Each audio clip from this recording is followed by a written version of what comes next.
नमस्कार, मैं हूं प्रभु चावला और सीधी बात में आज बारी है बॉलीवुड की गोल्डन गर्ल प्रियंका चोपड़ा से। आपका स्वागत है। थैंक यू सर, लेकिन आपके साथ कभी सीधी बात होती नहीं, सारी बातें टेढ़ी हो जाती हैं। टेढ़ी हो जाती है, सवालों के ऊपर डिपेंड करता है और आपके आंसर के ऊपर डिपेंड करता है। आप तो गोल्डन गर्ल हैं बॉलीवुड की। Thank you. जहां भी एक्टिंग करती हैं लोग नोट छापना शुरू कर देते हैं। ओह, आई होप सो। बड़ी फिल्मों के साथ ऐसा भी हुआ है, वैसा नहीं हुआ। लेकिन नहीं, इस बार हुआ आपके इस बार। किस्मत होती है हर फिल्म की। ऐसा बताइए, ये जो एक जर्नी आपकी है, शुरू किया आपने 17 साल की उम्र। मैंने आपका भाषण सुना एक दिन कि 17 साल में आप ग्लोबल स्टेज पे जाके खड़ी हो गई और आप जितनी उम्र की अब है मैं पूछूंगा नहीं, नहीं पूछूंगा, पर इतना सक्सेसफुल आप हो गई हैं। ये जर्नी में क्या क्या आपको परेशानी है, कैसे पहुंची आप इस जर्नी? परेशानियां सिर्फ इस बात की थी कि मैं ट्रेन नहीं थी, मतलब एज एन एक्टर ट्रेनिंग नहीं थी मुझे एक्सपीरियंस नहीं था। जो भी सीखा खुद सीखा, जो भी किया खुद किया, बिना किसी के बैकिंग के। तो आई थिंक वही मुश्किलें आई थी, वरना मुझे लगता है कि मेरी किस्मत में था कि मैं एक्टर बनूं। नहीं, आपको लगता नहीं जब फिल्म इंडस्ट्री में जब तक गॉड फादर ना हो, गॉड मदर नहीं हो, कोई माफिया नहीं हो, तो प्रियंका चोपड़ा इन सब के बावजूद भी आज इस चरम सीमा पर पहुंच गई है, सबसे ऊपर। तो कोई कौन सा इनविजिबल गॉड फादर तो कोई होगा? नहीं था, नहीं था, बिल्कुल नहीं था। जैसे आदमियों के बारे में किस्मत होती है और भगवान होता है। कहते हैं ना, वक्त और किस्मत से पहले कुछ नहीं मिलता, और मेरे साथ शायद वही हुआ है। क्योंकि जब मैं फिल्मों में आई थी तब मिस वर्ल्ड बनने के बाद फिल्में आने लगी, मैंने सोचा कि ठीक है, कोशिश कर लेते हैं। अभी मुझे अच्छी लगने लगेंगी, मुझे समझ में आने लगेंगी, लोग मुझे पसंद करने लगेंगे, इन सब चीजों के बारे में बिल्कुल नहीं सोचा, तो वो खुद हो गई। नहीं, इसमें तो ये है ना कि हमारे जैसे आदमियों के बारे में कहा जाता है, behind every successful man there is a woman. Sir सिर्फ थोड़ा हार्ड वर्क, थोड़ा सा गुड लक था। मैं सच्ची बता रही हूँ, मेरे साथ behind every successful woman there can be a man also ना। देयर कैन बी, लेकिन नहीं था। नहीं था। मेरे डैड थे। आपके डैड थे हमेशा उन्होंने मुझे बस एक ही चीज बताई थी। जब मैंने बोला था कि मैं जाऊं, ट्राई करूं, तो उन्होंने बोला, देखो अगर तुम करना चाहती हो, उतना करेज ऑफ कन्विक्शन होना चाहिए कि जो भी कॉन्सिक्वेंसेज हो वो सिर्फ तुम्हारे हो। कि अगर तुम कुछ कर रही हो तो उसका जो भी फॉल आउट होगा वो सिर्फ तुम्हारा होगा। And we are always there with you, चाहे अच्छा हो या बुरा। जब आपने मिस इंडिया कंपटीशन में जाने का फैसला किया, तो कैसे दिमाग में आपके आया? नहीं था ना, मैं वही बता रही हूँ। कैसे हुआ ये? वो कभी फैसला था ही नहीं मेरा। मैं तो इंजीनियरिंग की पढ़ाई कर रही थी, 12वीं में थी, बरेली में। बरेली की आप? वो बरेली की नहीं हूँ, मेरे पापा पोस्टेड। गाना भी है बरेली के बारे में, बरेली के बड़े झुमका गिरा रे बरेली के बाजार में। लेकिन मेरे पापा पोस्टेड थे बरेली में। वहाँ सबसे ज्यादा साल मैंने बरेली में ही बिताए हैं, अपने फॉर्मेटिव इयर्स के, पढ़ाई के। और मैं आर्मी स्कूल में पढ़ रही थी उस टाइम, 12वीं में थी। और मेरी मम्मी ने मेरे फोटोज ऐसे भेज दिए, बस मजाक में, कि मिस इंडिया के लिए भेज देते। कभी सोचा था भी नहीं कि फोन आएगा, इंटरव्यू के लिए जाएंगे। गए इंटरव्यू के लिए कि दिल्ली में 5 दिन की छुट्टी मना लेंगे। बॉम्बे से भी कॉल आ गया। फिर सोचा कि अच्छा चलो, वेकेशन की तो जरूरत ही बहुत पड़ रही थी बेचारी, चलो बॉम्बे फन के लिए जाते हैं। मिस इंडिया में पार्टिसिपेट किया, जीत गई। उसके बाद माय पेरेंट्स रियलाइज कि अरे बाबा ये क्या हुआ? हो गया? लड़की गई हाथ से। अरे अब कैसे हुआ? फिर मिस वर्ल्ड के लिए जाना था, तो उसकी प्रेपरेशन शुरू हुई। एंड मेरी मम्मी बॉम्बे आई मेरे साथ रहने के लिए, बिकॉज आई वाज जस्ट 17। तो उसके बाद मिस वर्ल्ड भी जीत गई, फिर फिल्में भी आ गई। And then my dad. फिल्मों के कल्चरल शॉक नहीं लगा? आपके पेरेंट्स को भी लगा कि बरेली की लड़की? इसीलिए मेरे पेरेंट्स बॉम्बे आ गए। इसीलिए मेरे पेरेंट्स बॉम्बे आ गए कि एक तो इतनी यंग एज पर लड़की कैसे छोड़े। तो my mom used to be everywhere with me, जहां भी मैं जाऊं मेरी मम्मी हमेशा मेरे साथ थी। मतलब एक प्रैक्टिसिंग डॉक्टर अपनी फ्लरिशिंग प्रैक्टिस को छोड़कर मैं अपने पेरेंट्स को इतना वो करती हूँ ना प्रभु जी, मैं आपको बता नहीं सकती कि अगर वो मेरे साथ ना खड़े होते उस उम्र में, इतनी छोटी सी उम्र में, तो शायद मैं डगमगा जाती। लेकिन मेरा फोकस हमेशा इसीलिए रहा है क्योंकि मेरे पेरेंट्स हमेशा मेरे साथ रहे और मुझे दिशा दिखाई है कि सही ये है, गलत ये है। एक बात, जैसे आपने शुरू किया, मॉडलिंग की होगी पहले? नहीं, मैंने नहीं की। मॉडलिंग मिस इंडिया सीधी फिल्मों में? मिस इंडिया पहली बार जब मैंने मॉडलिंग की मिस इंडिया के स्टेज पे। हाँ, उसके बाद मॉडल्स काफी बनाया। उसके बाद 3 महीने मैंने मॉडलिंग की, फिर मिस वर्ल्ड जीत गई। मिस वर्ल्ड के बाद एकदम से फिल्में आ गई, तो मॉडलिंग मेरी बस 3-4 महीने की हुई होगी। क्योंकि मैंने जो फिल्म आपकी अभी आई ना फैशन में, ऐसा लगता था जैसे आपको कोई एक्सपीरियंस है, कोई रियल लाइफ और रियल लाइफ जिसे बोलते हैं। मेरा एक्सपीरियंस बहुत कम है मॉडलिंग में, लेकिन I work very hard on it. मेरी जो उस टाइम की मॉडल फ्रेंड्स थी, डिएंड्रा थी, नॉयनिका चैटर्जी, भावना मेरे साथ मिस इंडिया में भी थी, तो उनको I brought them on board this film कि वो साथ में रहे मेरे। एवरी टाइम मैं वॉक करती थी वो मुझे सिखाती थी, तो ये सब सीखना पड़ा। लेकिन जो फिल्म लिखी गई थी वो तो लिखी ही अच्छी थी। नहीं, जब मैंने देखा आपको वेंट्रेसे के अंदर, कैसा लगा कि जैसे आपने देखा है किसी को ऐसा होते हुए, जो रियल एक्टिंग, जो एक्टिंग आपकी थी, one of your best acting I think. तो मेरे को लगा कि आप क्योंकि उस वर्ल्ड से आई हैं, तो उसमें जो आपने एक्टिंग की, कोई ना कोई रियल लाइफ में इस तरह के एक्सपीरियंसेस किसी के होंगे जो आपकी नॉलेज में होंगे। इसलिए एक्टिंग को एक्टिंग कहते हैं ना, जरूरी नहीं है कि it's a docu drama. Specially fashion, जो ये फिल्म बनी है डॉक्यूमेंट्री नहीं है, फैशन की इंडस्ट्री पे आधारित नहीं है। ये एक कहानी है, एक लड़की की कहानी है जो छोटे शहर से आती है, बड़े सपने लेकर कुछ बनना चाहती है और बन जाती है। उसका डाउनफॉल भी होता है क्योंकि उसका दिमाग सठिया जाता है, और फिर वो कैसे अपने आप को फिर राइज उसमें दो कॉन्ट्रास्ट भी है ना, किस नहीं तरीके है। से जो लड़की कॉम्प्रोमाइजेस करती है, जो नहीं करती है, हाँ, झगड़ा करती है। लेकिन मेघना हमेशा एम्बिशियस थी, लेकिन उसने कभी ऐसा कॉम्प्रोमाइज नहीं किया कि मेरे को इस एड के लिए ये करना चाहिए।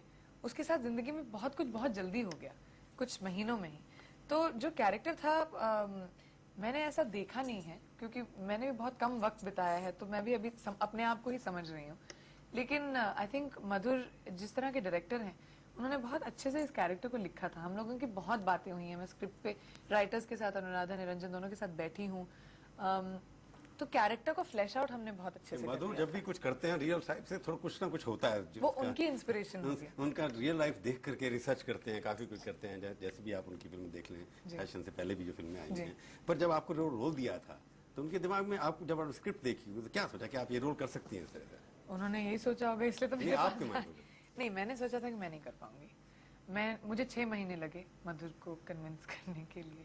मधुर ने बहुत बार आके मुझसे मिले, बहुत बार मुझे बोला कि प्रियंका सिर्फ तुम ये पार्ट कर सकती हो, सिर्फ तुम ये पार्ट करोगी। मुझे अपने आप पर विश्वास नहीं था, आई थिंक, कि मैं ऐसा इतना मुश्किल कैरेक्टर, क्योंकि इस कैरेक्टर में बहुत ग्राफ्स हैं, बहुत चेंजेस थे, क्या मैं कर पाऊंगी? क्योंकि मैं सिर्फ अभी इंडस्ट्री में 3 साल पुरानी थी, छोटा सा टाइम रहा था, अभी मैं सीख ही रही थी कि एक्टिंग का क्या होता है। अभी तो घुटनों के बल चल रही थी। हाँ, अभी मैं सिर्फ क्रॉलिंग कर रही थी। तो मैंने बोला इतना बड़ा, मतलब क्या मैं कर पाऊंगी? नहीं, पर आपको लगता नहीं कि जो कुछ उसमें है, मैं फिर बात में फैशन की दुनिया के बारे में बहुत सारी चर्चाएं होती हैं, स्टोरी भी हम लोग लिखते हैं मैगजीन के अंदर, जो कुछ उस फिल्म में डिपिक्ट किया गया था, और आप जैसे एक्टर जो उस फिल्म के मॉडलिंग से निकल के एक्टिंग में गई हैं, वो सब कॉम्प्रोमाइजेस होते हैं या नहीं होते? सर, आप सिर्फ बुरा एस्पेक्ट दिखा रहे हैं जो हमने अच्छी की बात है, दोनों चीजें जो हैं ना? फिल्म नहीं, I don't think it's a correct depiction of the fashion industry, बिल्कुल नहीं।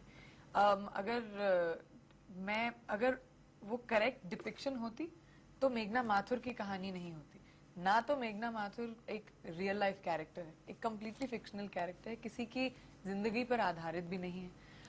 इनफैक्ट जो अच्छी चीजें इस इंडस्ट्री के बारे में मैंने भी देखी हैं, और इस फिल्म में मधुर ने वेरी इंटेलिजेंटली लाए भी हैं, कि जब उसका डाउन होता है तो उसी के वही दोस्त जिनको उसने डिस किया, भगाया, बुरा भला कहा, वही दोस्त उसके काम फिर से आते हैं। और ऐसी दोस्तियां मैंने मॉडल्स, डिजाइनर्स और फैशन इंडस्ट्री में भी और फिल्म इंडस्ट्री में भी देखी। तो आपको लगता है जो फिल्म जो है टोटल फिक्शनल है, उसका रियलिटी से कुछ नहीं, लिखी कहानी गई है, मधुर के एक्सपीरियंसेस पर आधारित होगी, मधुर के इंस्पिरेशंस पर आधारित होगी, लेकिन एज अ कहानी इट्स अ फिक्शनल स्टोरी। तो आपको लगता है जब आप मॉडलिंग में थी, जब आप फैशन वर्ल्ड में थी, इससे का अनुभव आपके किसी फ्रेंड्स का और आपका अपना कभी आप मेघना के किरदार जिस तरह है मैंने नहीं देखा। प्रियंका बड़ी लकी हैं, आपकी इस तरह के किरदार आपने देखे नहीं, कई बहुत लकी हैं। पर मैं प्रभु जी आपको खुद बताती हूँ कि मैं जब मैं इंडस्ट्री में आई थी, बहुत ऐसी चीजें सोच कर आई थी कि इंडस्ट्री ऐसी होगी, इतनी बुरी जगह है, लड़कियों को रिस्पेक्ट नहीं करते लोग, एडवांटेज लेने की कोशिश करेंगे, कॉम्प्रोमाइज करना पड़ेगा। लेकिन मैं अपने आप को इतना खुशकिस्मत समझती हूँ कि इस इंडस्ट्री में मैं ऐसे लोगों से मिली हूँ जो फैमिली ओरिएंटेड हैं, जिन्होंने मुझे बतौर बेटी की तरह ट्रीट किया है, डायरेक्टर्स जिनके साथ मैंने काम किया दोस्तों की तरह ट्रीट किया, और मैंने ऐसे बहुत सारे दोस्त बनाए हैं। मैं बहुत लकी समझती हूँ। आप पहली फिल्म स्टार हैं जिसने खुल करके कहा है कि कोई कंप्रोमाइज नहीं करना पड़ता किसी को वहाँ पर। नहीं, मैं जनरल बात नहीं कर रही। आपको नहीं करना पड़ा, आप लकी बहुत हैं, और आपके लक और किस मामले में इतने ज्यादा निकले हैं, मैं पूछूंगा आपसे एक छोटे से ब्रेक के बाद। सीधी बात में आपका एक बार फिर से स्वागत है। आज हम बातचीत कर रहे हैं प्रियंका चोपड़ा से, जिन्होंने मेरे को कहा था कि हम उल्टी बात करेंगे। कहा था ना, टेढ़ी बात करेंगे। तो आपने सवाल पूछे नहीं मेरे से? अरे क्या सवाल पूछे सर मैं? क्यों?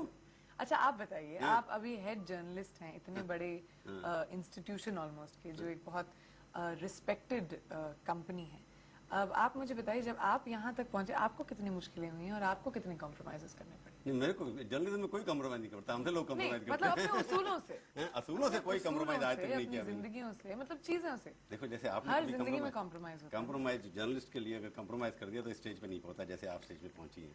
तो कम्प्रोमाइज तो अपनी हिम्मत से लड़ना है, अपनी हिम्मत से काम करना है।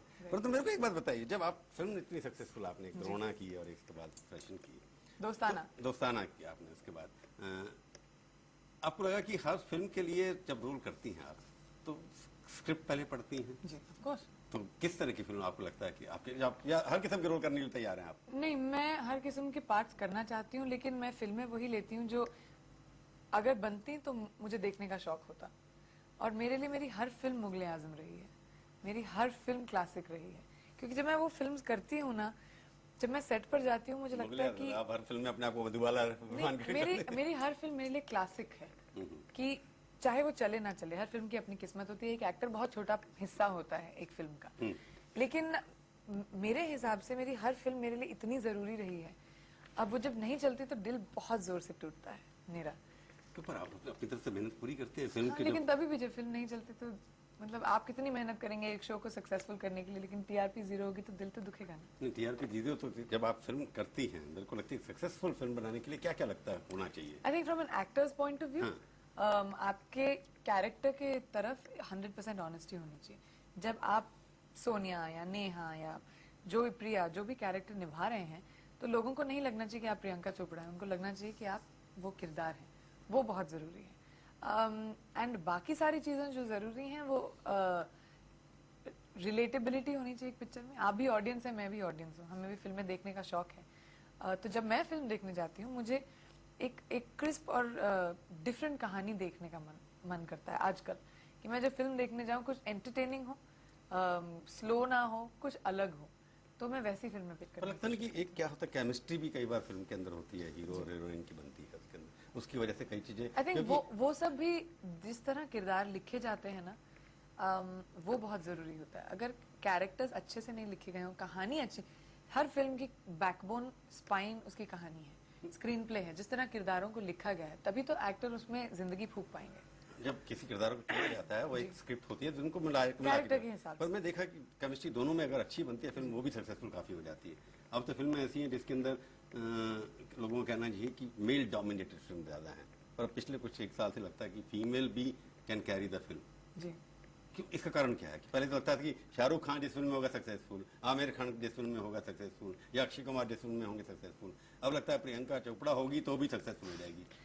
आई थिंक ये एक बहुत बड़ा चेंज आया है फिल्म इंडस्ट्री में ही नहीं, आई थिंक इस देश में आ रहा है, इस दुनिया में आ रहा है।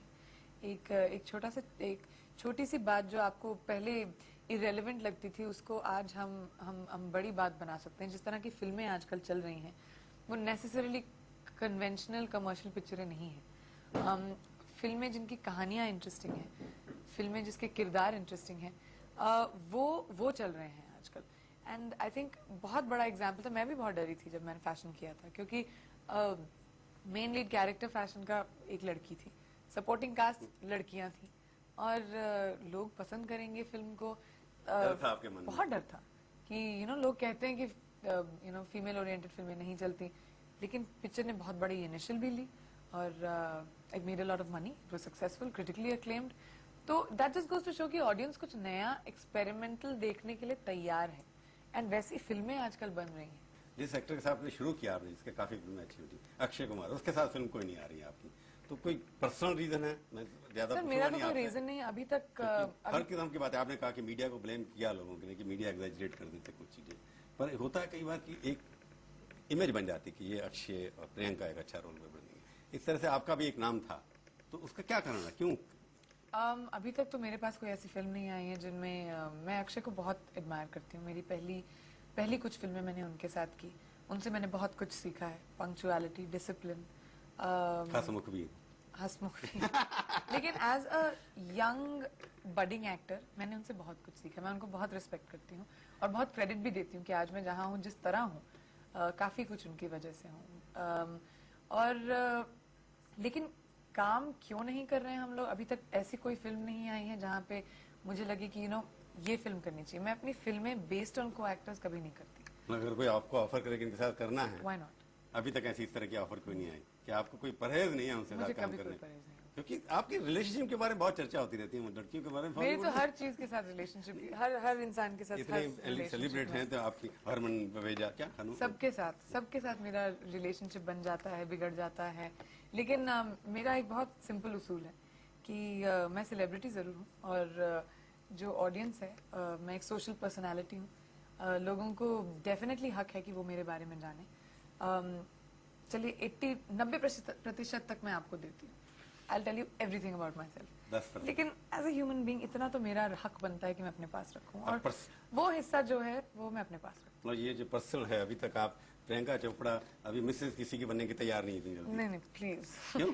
करियर पे असर पड़ता है उसका? नहीं, नॉट रियली। आई थिंक इतनी से काजोल है, माधुरी, कितनी सारी, जूही जी, इतनी सारी मैरिड एक्ट्रेसेस हैं जो आजकल काम कर रही हैं, Aishwarya Rai Bachchan. It's not about that anymore. I think वो भी एक बहुत बड़ा चेंज है जो इंडस्ट्री में आया है।